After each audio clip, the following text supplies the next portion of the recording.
नमस्कार, मैं हूं श्वेता सिंह और आप देख रहे हैं आज तक। जब एक पार्टी को अपनी ही पार्टी के लोगों से सरकार गिरने का खतरा हो जाए तो सवाल तो उठते ही हैं। जब एक पार्टी की अंदरूनी लड़ाई पहुंच जाए अदालतों तक तो सवाल तो उठते ही हैं। इसी साल ज्योतिरादित्य सिंधिया कांग्रेस को छोड़कर गए और इसी साल अशोक गहलोत और सचिन पायलट की ये लड़ाई जग जाहिर है और वहां पर जो राजस्थान में स्थिति बन रही है वो सबके सामने है और इसीलिए सब ये सवाल पूछ रहे हैं, क्या अब बनने वाली है एक युवा मुक्त कांग्रेस?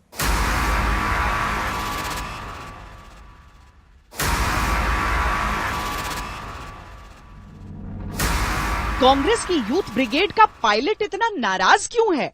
हमने जो मांगे रखी, जो हमने बातें रखी, कैबिनेट में भी रखी, उन पर माननीय मुख्यमंत्री ने ध्यान नहीं दिया और तानाशाही रवैया अपनाया।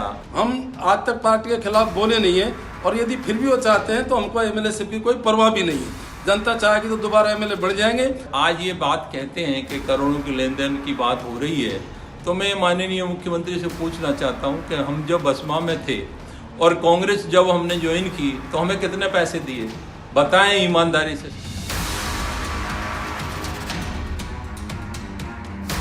यूथ ब्रिगेड का सारथी लगाम छोड़कर रथ से उतर क्यों गया? कांग्रेस में जो वर्तमान परिस्थितियां हैं, काबिलियत लोगों के लिए कोई जगह नहीं।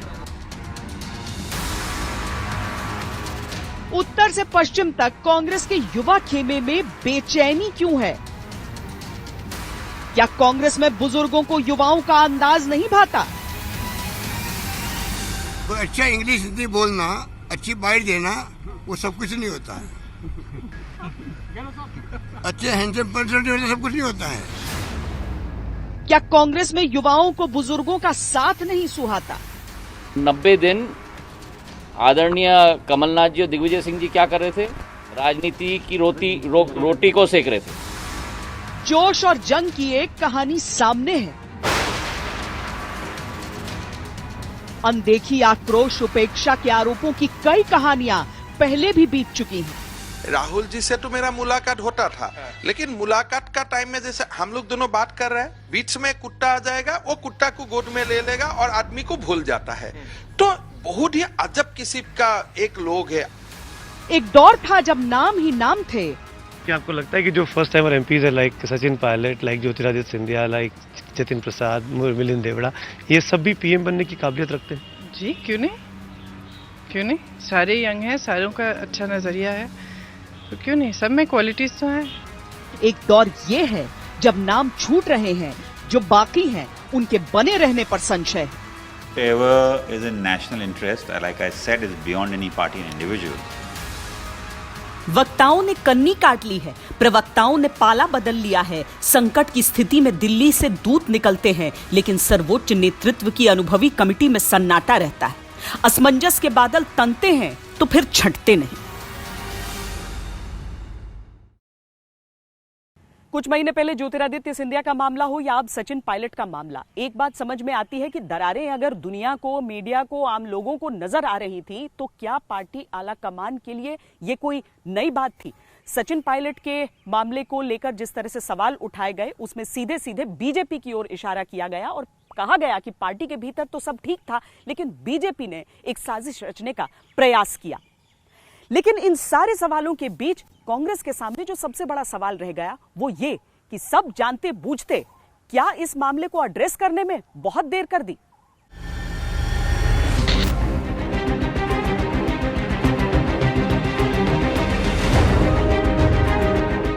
श्री सचिन पायलट जी को, श्री विश्वेंद्र सिंह जी को और श्री रमेश मीना जी को उप मुख्यमंत्री और मंत्री पद के भार से फौरी तौर से मुक्त किया जाता है।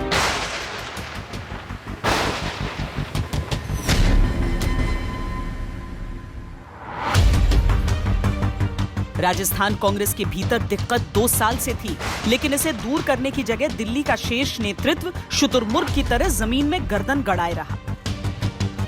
जिन लोगों के यहाँ मौतें हुई हैं उनको हम सहानुभूति दें, उनको मदद और सहायता की बात करें और एक आश्वासित लोगों को करना पड़ेगा कि हम भविष्य में पुनरावृत्ति नहीं होने देंगे।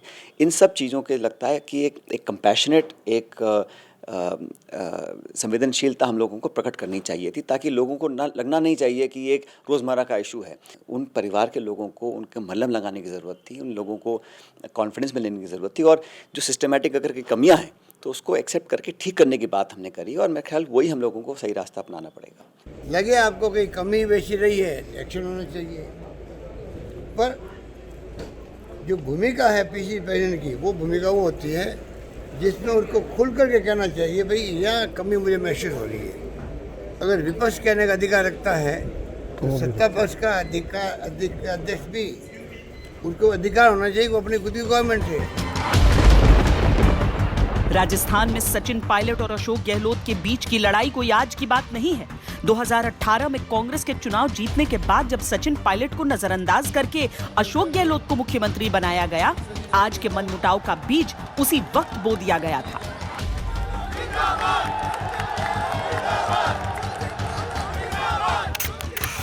उस समय राहुल गांधी ने एक तस्वीर डालकर यह संदेश देने की कोशिश की थी कि पार्टी में ऑल इज वेल।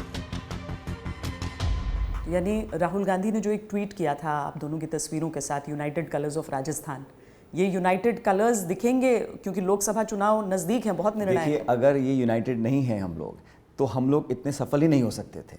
अगर खिंचाव होता, जैसा आप कह रही हैं कि तनाव होता या कुछ आपस में अनबन होती, तो कांग्रेस पार्टी इतनी मजबूती से तीनों प्रदेशों में जीत नहीं सकती थी। लेकिन समर्थक तो आपके नाराज हुए थे ना? बिल्कुल नहीं। देखिए, ऐसा है, हर व्यक्ति और कोई भी व्यक्ति जो अनुशासन तोड़ता है या पार्टी के दायरे के बाहर काम करता है, वो कांग्रेसी हो ही नहीं सकता। और कोई भी व्यक्ति अपनी राय रख सकता है, लेकिन अंत में निर्णय पार्टी हित में और प्रदेश हित में लिया जाता है। और उस निर्णय में मुझे कहने में कोई संकोच नहीं है, इस निर्णय में मैं बराबर का भागीदार हूँ और हमारी राय के बाद ही निर्णय लिया गया। सारी उठापटक की शुरुआत 2018 में ही हो चुकी थी, लेकिन पैचअप की कवायदें मीडिया को दिखाने का मरहम था या सिर्फ खाना पूर्ति, क्योंकि मर्ज तो इसके बाद और बढ़ता चला गया। समय समय पर यह लड़ाई सामने आती रही, लेकिन समाधान ढूंढना तो दूर, सचिन को मुलाकात का वक्त मिलना भी मुश्किल था।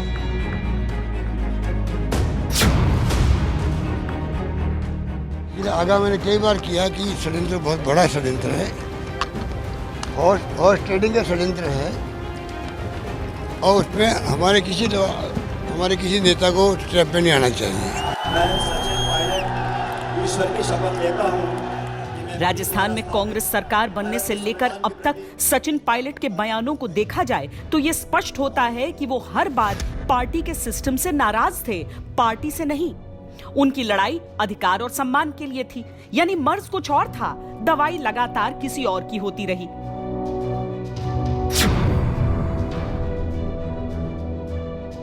गहलोत जादूगर हैं, सरकार बचाने और बनाने की कला उन्हें अच्छे से आती है, पर जनता का एक बहुत बड़ा वर्ग है जिस पर सचिन पायलट का भी थोड़ा सा जादू चलता है। इस हकीकत को सब जानते हैं कि राजस्थान के रण में उन्होंने कांग्रेस की जीत को अपनी पगड़ी का सवाल बना लिया था। 2014 में 13 दिसंबर में हम चुनाव हारे थे। 2014 जनवरी में मैं प्रदेश का अध्यक्ष बना था। तो उस समय मुझे लगा कि हम लोग जनता की अपेक्षाओं पे खरा नहीं उतर पाए हैं। तो मैंने उस टाइम प्रण लिया था, मैंने कहा जब तक सरकार राजस्थान में कांग्रेस की नहीं बनती है, मैं साफा नहीं बांधूंगा। अच्छा। हाँ, और मैंने पूरे 5 साल साफा नहीं बांधा, लेकिन 12 दिसंबर को जब मतगणना हुई, जब कांग्रेस को बहुमत मिला, उसके बाद मैंने पहली बार 5 साल में साफा बांधा। यानी सचिन पायलट का पार्टी में कद छोटा करना या व्यवस्था के खिलाफ नाराजगी दिखाने पर कतरने का फैसला कांग्रेस के लिए कुल्हाड़ी पर पांव मारने के समान हो सकता है। और लोकतंत्र की ये कौन सी रवायत है जिसमें पार्टी के भीतर ही आलोचना की आजादी न हो? I think our response to the entire episode could have been more sensitive. I think we should have been more compassionate. And I feel that after 13 months of being in government, it may not serve any purpose to keep pointing towards the previous government's wrongdoings or misdeeds. Because if they had done their job, they would not have been voted out. We have been voted in. We have to face responsibility and face consequences. People have expected us to deliver. I believe that we have to fix accountability. If we're expecting others to be accountable, we have to be accountable ourselves.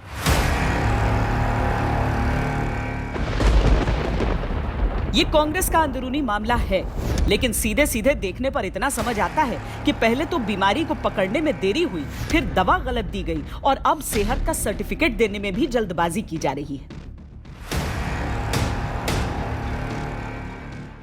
हम हमारे युवा साथी सचिन पायलट जी और कांग्रेस विधायक साथियों को कहेंगे, अगर आप भारतीय जनता पार्टी में नहीं जाना चाहते तो फिर भारतीय जनता पार्टी की हरियाणा सरकार की मेजबानी फौरन अस्वीकार कीजिए।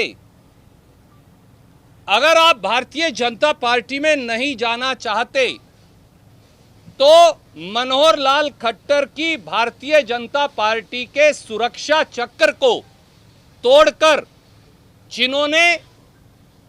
जिनको आईटीसी ग्रैंड और लेमन ट्री होटल गुड़गांवा के अंदर लगा रखा है, उनके चंगुल से बाहर आइए। एक सवाल यह भी उठ रहा है कि क्या कांग्रेस नेतृत्व में ही दो गुट हैं, जिनमें से अनुभवी नेताओं का गुट इतना हावी है कि वो यूथ ब्रिगेड से जुड़े नेताओं को लगातार दरकिनार करने में सफल हो रहा है। ये सवाल इसलिए भी उठ रहा है क्योंकि राहुल गांधी ने महाराष्ट्र में संजय निरुपम को आगे बढ़ाया, वो आज हाशिए पर है। गुजरात में अल्पेश ठाकोर राहुल गांधी से जुड़े थे, प्रियंका चतुर्वेदी तेज तर्रार प्रवक्ता थी, रायबरेली से विधायक अदिति सिंह राहुल गांधी की युवा ब्रिगेड में शामिल थी, वो भी अब साइडलाइन है। ज्योतिरादित्य सिंधिया राहुल गांधी के सबसे करीबी साथियों में शुमार थे। युवा और अनुभव की इस लड़ाई में एक दिलचस्प बात यह भी है कि सचिन अगर 43 साल की उम्र में मुख्यमंत्री बनने के लिए जोर लगा रहे हैं, तो अशोक गहलोत भी 47 साल की उम्र में ही राजस्थान के मुख्यमंत्री बन गए थे। सचिन पायलट अगर 26 साल की उम्र में सांसद और 32 साल की उम्र में केंद्रीय मंत्री बन गए थे, तो 31 साल की ही उम्र में अशोक गहलोत भी इंदिरा गांधी सरकार में मंत्री बन चुके थे। ये नई पीढ़ी जो आई है, जिसके बारे में हम कहते हैं हम उनको पसंद नहीं करते, बिल्कुल गलत है। राहुल गांधी पसंद करता है, सोनिया गांधी पसंद करती है, अशोक गहलोत पसंद करता है। गवाह है, हमारी जब मीटिंग होती है तो मैं लड़ी लड़ता हूँ यूथ के लिए, एनएसयू के लिए, यूथ कांग्रेस के लिए। आज आप बताइए, मैंने कहा इनकी रगड़े नहीं हुई थी इसलिए आज तकलीफ होती है।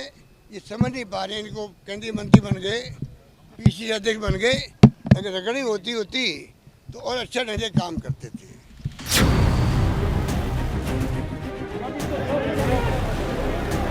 चूंकि अशोक गहलोत का सवाल युवा नेताओं के जोश और अनुभव पर है, तो यहाँ ये भी जानना जरूरी हो जाता है कि राजीव गांधी सिर्फ 40 साल की उम्र में देश के प्रधानमंत्री बन गए थे और तब उन्हें भी कोई पुराना अनुभव नहीं था। कांग्रेस से अलग योगी आदित्यनाथ 45 साल की उम्र में उत्तर प्रदेश जैसे बड़े राज्य के मुख्यमंत्री हैं और उन्हें भी कोई पूर्व अनुभव नहीं था। त्रिपुरा के मुख्यमंत्री बिप्लब देव 47 साल की उम्र में तब मुख्यमंत्री बनाए गए जब वहां बीजेपी की सरकार पहली बार बनी। राजनीति में युवा कौन होता है, एक युवा नेता को कब मिलना चाहिए, कितना मिलना चाहिए और कब तक मिलना चाहिए, इन सवालों ने कई पार्टियों को समय समय पर मथा है। आज ये सवाल कांग्रेस को मथ रहे हैं। ना मुझे कमलनाथ जी से प्रमाण पत्र चाहिए, ना मुझे दिग्विजय सिंह जी से प्रमाण पत्र चाहिए। प्रदेश की जनता के सामने तथ्य हैं कि 15 महीनों में किस तरीके से इन्होंने प्रदेश का भंडार लूटा है और स्वतः को पूर्ण रूप से सारा अपने आप ले लिया है।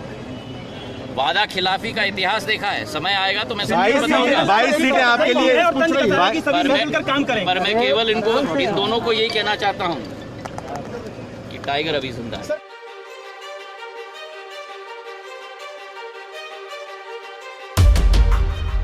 सचिन पायलट की ही तरह ज्योतिरादित्य सिंधिया की बगावत के बीच भी 2018 मध्य प्रदेश विधानसभा चुनावों के दौरान ही बो दिए गए थे। आश्चर्य यह है कि जब मीडिया को यह बात पता रहती है तो क्या यह संभव है कि पार्टी आलाकमान को पता न हो।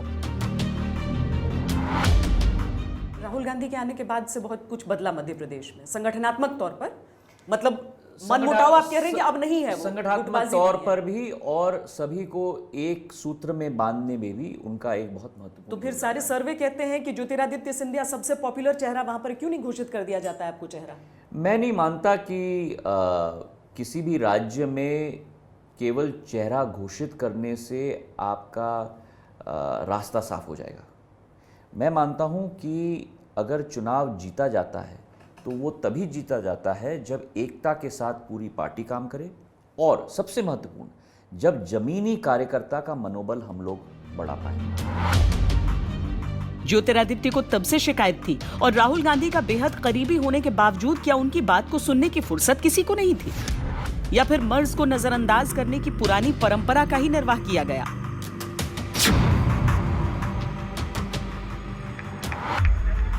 सचिन पायलट के बारे में यह माना जा सकता है कि वो राजस्थान तक खुद को सीमित रखना चाहते थे, लेकिन ज्योतिरादित्य सिंधिया तो राहुल गांधी के बेहद करीबी थे। राहुल गांधी की युवा ब्रिगेड के सबसे मजबूत साथी थे। तब जब उनके और कमलनाथ के बीच खुली जंग चल रही थी, तो क्या उसका अंदाजा कांग्रेस के शीर्ष नेतृत्व को नहीं था? राजस्थान की ही तरह ज्योतिरादित्य सिंधिया ने 2018 के विधानसभा चुनावों में कांग्रेस के लिए मेहनत की। वो मध्य प्रदेश की राजनीति में कांग्रेस के चमकदार युवा चेहरा भी थे, लेकिन जब कांग्रेस चुनाव जीत गई तब मुख्यमंत्री की कुर्सी पर 73 साल के कमलनाथ को बिठाया गया। मैंने चुनाव के पहले भी सुनी थी, मैंने आपकी आवाज उठाई थी और ये विश्वास मैं आपको दिलाना चाहता हूं कि आपकी मांग जो हमारी सरकार की मैनिफेस्टो में अंकित है, वो मैनिफेस्टो हमारे लिए हमारा ग्रंथ बनता है, समझ रखना। और अगर वो मैनिफेस्टो का एक एक अंक पूरा न हुआ तो आपके साथ सड़क पर अकेले मत समझना, आपके साथ सड़क पर ज्योतिरादित्य सिंधिया भी उतरेंगे। सिंधिया जी जिस तरीके से तमाम बातें कर रहे हैं, जो वेवर को लेकर बातचीत हो रही कि लोन जो माफ नहीं किए जा रहे हैं, उन्होंने कहा कि सड़क पर उतरेंगे, किस तरीके से देखते उधर जाएं? चलो। राहुल गांधी ने दुख भी जताया तो तब जब सिंधिया पार्टी छोड़ चुके थे।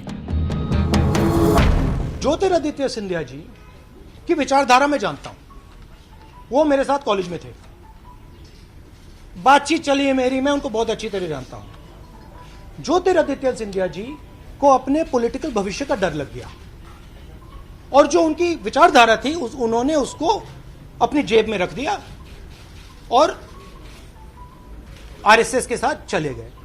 बट रियलिटी ये है कि वहां पे ना उनको रिस्पेक्ट मिलेगी और ना उनके दिल के अंदर जो सच्चाई है, जो इमोशन है, वो उसको सेटिस्फैक्शन मिलेगा।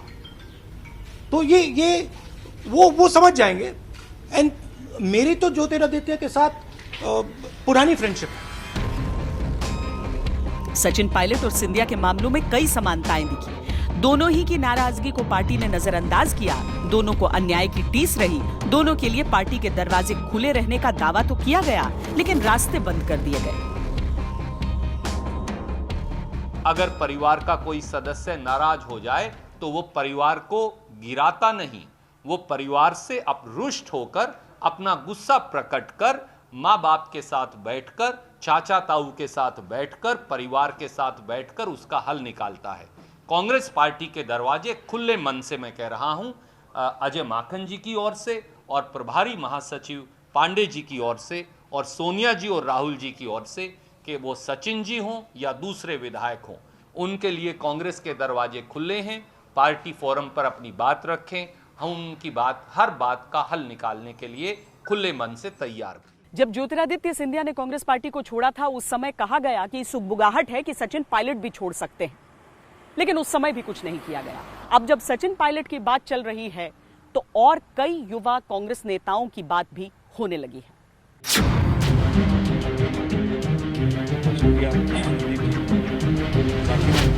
सचिन पायलट ने बार बार कहा है कि उनका बीजेपी में जाने का कोई प्लान नहीं है, लेकिन उनकी पार्टी को यकीन है कि यहाँ पर एक साजिश है और वो बीजेपी के साथ मिले हुए हैं। वार्तालाप और चर्चा बंद कर दीजिए। कुछ ऐसी ही अटकलें सालों से युवा नेता जितिन प्रसाद के बारे में लगाई जा रही हैं। बीजेपी में शामिल होने की अटकलों के बावजूद वो पार्टी के लिए निष्ठावान रहे। सचिन पायलट के प्रकरण से निराश हैं, उससे भी ज्यादा पार्टी के तौर तरीकों से असंतुष्ट दिखने लगे हैं। सचिन पायलट मेरे साथी ही नहीं, मेरे मित्र भी हैं। इस सच को कोई झुठला नहीं सकता कि पिछले कई सालों से उन्होंने पूरे समर्पण के साथ पार्टी के लिए काम किया। आशा करता हूं कि यह स्थिति जल्द ठीक हो जाएगी। मैं दुखी भी हूं कि ऐसी नौबत आई। हालांकि राजस्थान के संग्राम के बाद कहा जाता है कि सोनिया गांधी ने उनसे बात की, लेकिन बात की ये बताने के लिए काफी है कि असंतोष की आंच शायद दिल्ली आला कमान को महसूस होने लगी है।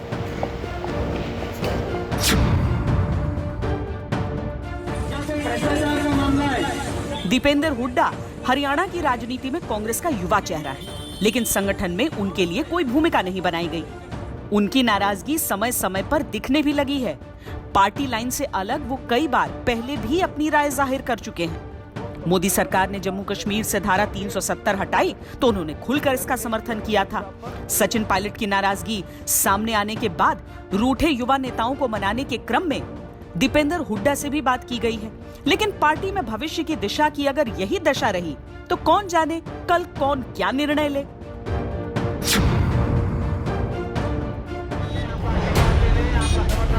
दिग्गज कांग्रेसी नेता स्वर्गीय सुनील दत्त की सियासी विरासत को आगे ले जाने वाली प्रिया दत्त भी सचिन पायलट को लेकर चल रही खींचतान से बहुत निराश हैं। एक और दोस्त ने पार्टी छोड़ दी। सचिन पायलट और ज्योतिरादित्य सिंधिया दोनों न सिर्फ सहकर्मी थे बल्कि अच्छे दोस्त थे। पार्टी ने दो बड़े क्षमतावान और मेहनती नेताओं को खो दिया। मुझे नहीं लगता कि महत्वाकांक्षी होना बुरी बात है। उन्होंने मुश्किल वक्त में काफी मेहनत की थी। कांग्रेस कमेटी की मीटिंग में आरपीएन सिंह पहले ही राहुल गांधी से प्रधानमंत्री मोदी पर आक्रमण की रणनीति को लेकर असहमति जता चुके हैं, ऐसा सूत्र बताते हैं। हरियाणा में ही कुलदीप बिश्नोई का भी रुख कुछ स्पष्ट नहीं रहा। संदीप दीक्षित को संगठन में कभी पहचान नहीं मिली, ऐसी शिकायत वो करते रहे हैं। इससे उलट पार्टी में 65 साल से अधिक उम्र वाले नेताओं का बोलबाला है, दबदबा है। युवा शक्ति भ्रम की स्थिति में है और परिणति के तौर पर सचिन और सिंधिया के उदाहरण सामने हैं। इसे इत्तेफाक कहिए या फिर नियति, लेकिन ज्योतिरादित्य सिंधिया और सचिन पायलट को अगर कांग्रेस की राजनीति विरासत में मिली थी तो विरोध भी विरासत में ही मिली। लेकिन तब की स्थिति क्या थी? नेतृत्व का संकट तो तब भी था, लेकिन पार्टी की जड़ें पूरे देश में फैली हुई थी। आज नेतृत्व का संकट भी है और कांग्रेस पार्टी भी सिमटी हुई नजर आती है।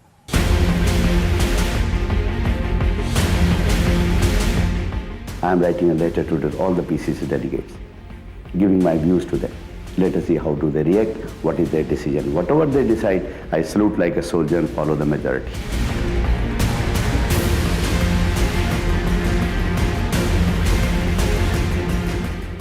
Mr. Prime Minister, this unilateral chastity will not do. हमारी नजर युवा शक्ति को सबल बनाने की है।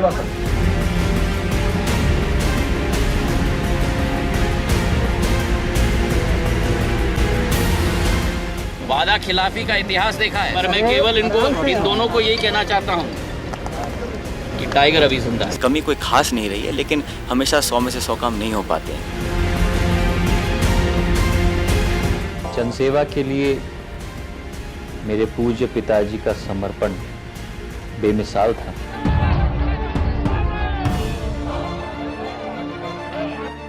आज के दौर में सचिन पायलट हैं, ज्योतिरादित्य सिंधिया हैं, जितिन प्रसाद। तब राजेश पायलट, माधवराव सिंधिया और जितेंद्र प्रसाद थे। बगावत तब भी थी, विरोध आज भी है।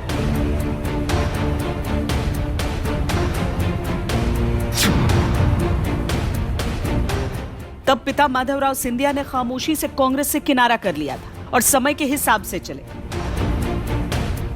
अब पुत्र ज्योतिरादित्य सिंधिया ने चुपचाप पार्टी से किनारा कर लिया और समय के साथ आगे बढ़ गए।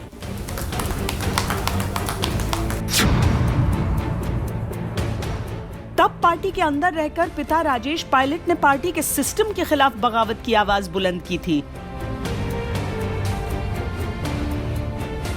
अब पुत्र सचिन पायलट ने भी पार्टी के अंदर रहते हुए ही सिस्टम के खिलाफ अपनी आवाज उठाई है।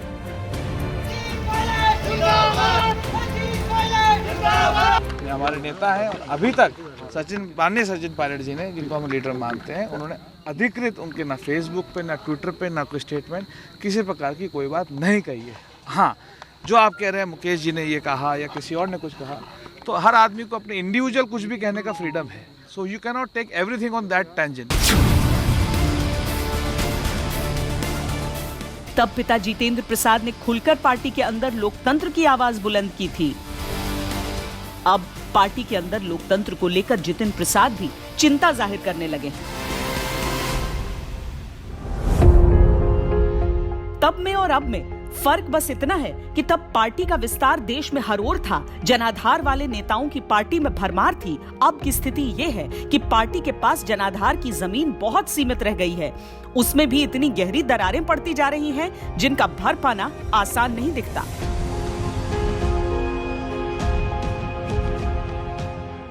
ज्योतिरादित्य सिंधिया का पार्टी छोड़ना हो या फिर सचिन पायलट की नाराजगी हो, दोनों मामलों में एक चीज कॉमन थी कि सही सुनवाई नहीं हुई और उनकी समस्याओं की अनदेखी की गई। कुछ ऐसा ही था जब दोनों के पिताओं का विद्रोह हुआ था और उस समय ये दोनों पार्टी के मजबूत स्तंभ हुआ करते थे। हालांकि अगर हम कांग्रेस के मौजूदा हाल को देखें, जो विरोध के दौर को देखें, तो इसकी शुरुआत तो लंबे समय पहले हो गई थी। Go and tell the whole congressmen, I am writing a letter to all the PCC delegates, giving my views to them. Let us see how do they react, what is their decision. Whatever they decide, I salute like a... PV Narasimha Rao के मंत्रिमंडल में माधवराव सिंधिया केंद्रीय मंत्री थे।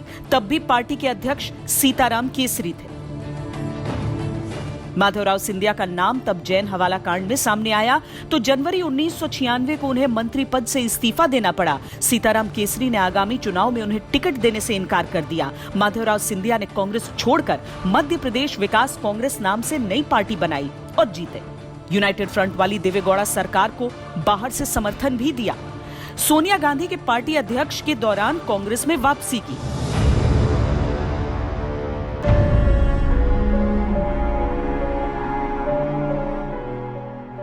सितंबर 2001 को माधवराव सिंधिया की विमान दुर्घटना में मृत्यु हो गई। उनकी विरासत को ज्योतिरादित्य सिंधिया ने संभाला। इस बड़े दुख का पहाड़ भी टूटने के बाद इन्हीं भावनाओं की वजह से और उनके सपनों को एक साकार रूप देने के लिए आज मैं आप सबके बीच उपस्थित हूं। राजीव गांधी और नरसिंह राव के राजनीतिक सलाहकार रहे जितेंद्र प्रसाद कांग्रेस के वरिष्ठ नेता थे, जिनकी उत्तर प्रदेश में अच्छी पकड़ थी। 2000 में सोनिया गांधी के खिलाफ अध्यक्ष पद के लिए चुनाव लड़े और हारे। इसके करीब 2 महीने बाद जनवरी 2001 में उनकी मृत्यु हो गई। उनकी विरासत जितेंद्र प्रसाद ने आगे बढ़ाई। कांग्रेस में ऐसे युवा नेताओं का लंबा इतिहास रहा है जिन्होंने पार्टी छोड़ी और दूसरे दलों में गए या फिर अपना ही दल बना लिया।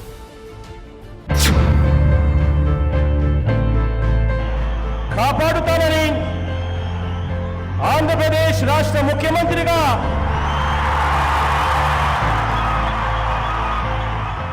तो जगन मोहन रेड्डी शायद कांग्रेस की तरफ से ही आंध्र प्रदेश के मुख्यमंत्री बनते। 2009 में कांग्रेस के कद्दावर नेता और आंध्र प्रदेश के मुख्यमंत्री वाईएसआर रेड्डी की विमान दुर्घटना में मृत्यु हुई। जगन मोहन रेड्डी उनके ही बेटे हैं। कांग्रेस में तवज्जो न मिलने के आरोपों के साथ उन्होंने कांग्रेस छोड़ दी। कांग्रेस के साथ उनके रिश्ते बेहद तल्ख रहे। जगन ने राजनीति में लंबा संघर्ष किया, कई महीने जेल में बिताए, नई पार्टी बनाकर चुनाव लड़ा और 2019 में आंध्र प्रदेश के मुख्यमंत्री बने। जिस आंध्र प्रदेश में कभी कांग्रेस का डंका बोला करता था, वहां आज स्थिति ये है कि लोकसभा और विधानसभा दोनों में कांग्रेस की एक भी सीट नहीं है।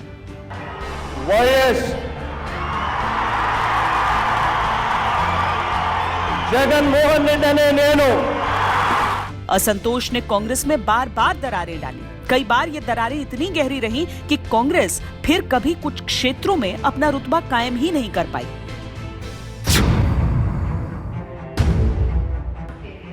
उन्नीस 1999 में जब सोनिया गांधी ने विधिवत रूप से कांग्रेस की कमान संभाल ली, तब मराठा क्षत्रप शरद पवार ने पीएस संगमा और तारिक अनवर के साथ विदेशी मूल के मुद्दे पर विद्रोह का बिगुल बजा दिया। पवार का मानना था कि प्रधानमंत्री पद का दावेदार मूल रूप से भारतीय होना चाहिए। कांग्रेस से बाहर निकलकर तीनों नेताओं ने राष्ट्रवादी कांग्रेस पार्टी नाम से नया दल बना लिया। विशेषकर महाराष्ट्र में कांग्रेस को तब से हमेशा पवार की पावर की जरूरत पड़ती रही। पवार की पार्टी ने कांग्रेस की आधी से ज्यादा जमीन छीन ली। इस समय भी महाराष्ट्र सरकार में कांग्रेस शामिल तो है, लेकिन उसका रसूख शरद पवार की पार्टी के सामने कमजोर है। सीपीएम खाली केरला में कुछ है और हिंदुस्तान में कोई भी नहीं है, और कांग्रेस वो भी नहीं कर पाएगा। थोड़ा थोड़ा स्टेट में जिसमें उसका है उसमें उसको करने दो, हमारा कोई एतराज नहीं है, लेकिन जिधर में हम है स्ट्रॉन्ग, क्यों आप कांग्रेस को वोट देंगे? लेकिन हमारा मेन लड़ाई हमारा बंगाल में है। बंगाल में हम किसको नहीं छोड़ेंगे। बंगाल में हमारा जो लड़ाई है ये हमारा इंची से इंची लड़ाई है। पश्चिम बंगाल में कांग्रेस से मुख्य विपक्षी दल का पद छीन लेने के बाद पूरे पश्चिम बंगाल में कांग्रेस को बेगाना करने वाली ममता बनर्जी कभी कांग्रेस की ही तेज तर्रार आवाज थी। रिमोट कंट्रोलिंग अथॉरिटी हर किसान की सुरक्षित হবে না, सीपीएम এর বিমান বোস হবে না, কংগ্রেসের सीताराम केसरी হবে না। 21 साल की उम्र में उन्होंने 1976 में कांग्रेस का हाथ थामा था। 1998 में कम्युनिस्टों के सामने सरेंडर करने के आरोप के साथ उन्होंने कांग्रेस छोड़ दी और तृणमूल कांग्रेस नाम से नई पार्टी का गठन किया। 2011 में उन्होंने बहुमत से पश्चिम बंगाल में सरकार बनाई। मौजूदा स्थिति ये है कि पश्चिम बंगाल में आज कांग्रेस चौथे और 5वें स्थान के लिए संघर्ष कर रही है। ममता बीजेपी का विरोध करती हैं तो आज पश्चिम बंगाल से ही पूरे देश में कांग्रेस के मुख्य विपक्षी दल होने के दावे को भी समान रूप से नकारती हैं। कांग्रेस को छोड़कर कांग्रेस की सियासी जमीन बंजर कर देने वालों में एक नाम हेमंत बिस्व शर्मा का भी है, जिसे कांग्रेस शायद ही कभी भुला पाए। No, the story is little different. Okay. Rahul gave me audience. I made him 8-9 times. But problem is that when you talk to Rahul, the discussion was so light that even the dogs come in between. He start plays with the dog, not with the human. When you talk with him. So Rahul has given me interview. How can he say I cannot meet him? He has to meet us. But the problem is he is not sincere. Of course, when that day I joined BJP, that day he tried to contact me in a more personal note, and which I refused. I said, time is up for you now.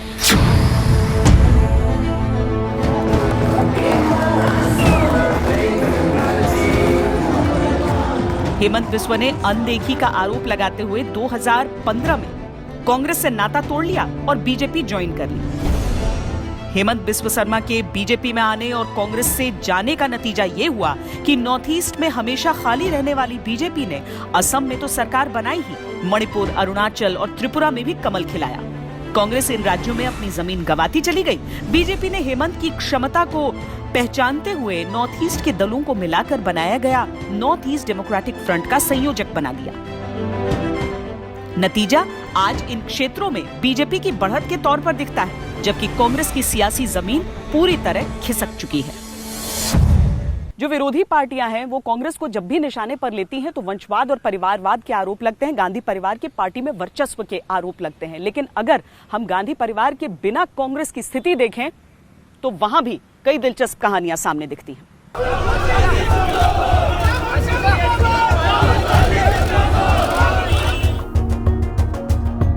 Sonia ने party की कमान राहुल गांधी को थमाई। राहुल से फिर कार्यकारी अध्यक्ष के तौर पर पार्टी की कमान सोनिया गांधी के ही हाथों में है। इस बीच भारतीय राजनीति के कम से कम 20 साल बीत गए। बीते 1 साल से कांग्रेस बिना अध्यक्ष की पार्टी है, लेकिन गांधी परिवार से बाहर का अध्यक्ष खुद कांग्रेस के वरिष्ठ नेता भी नहीं सोच पा रहे। 90 का दशक खत्म हो रहा था, तब सोनिया गांधी ने बिखरी हुई कांग्रेस को एकजुट किया था और 2004 में एनडीए को हराकर यूपीए की सरकार केंद्र में बनवाई। राहुल और प्रियंका जब जैसे जैसे राजनीति में सक्रिय होते गए, कांग्रेस ने नई उम्मीदों के सपने बुने।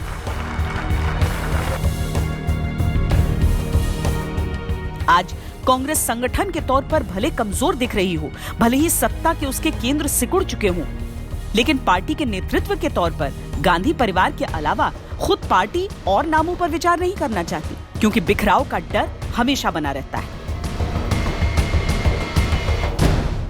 हमारी इस खास पेशकश में आज के लिए इतना ही। देश और दुनिया की बाकी खबरों के लिए आप देखते रहिए आज तक।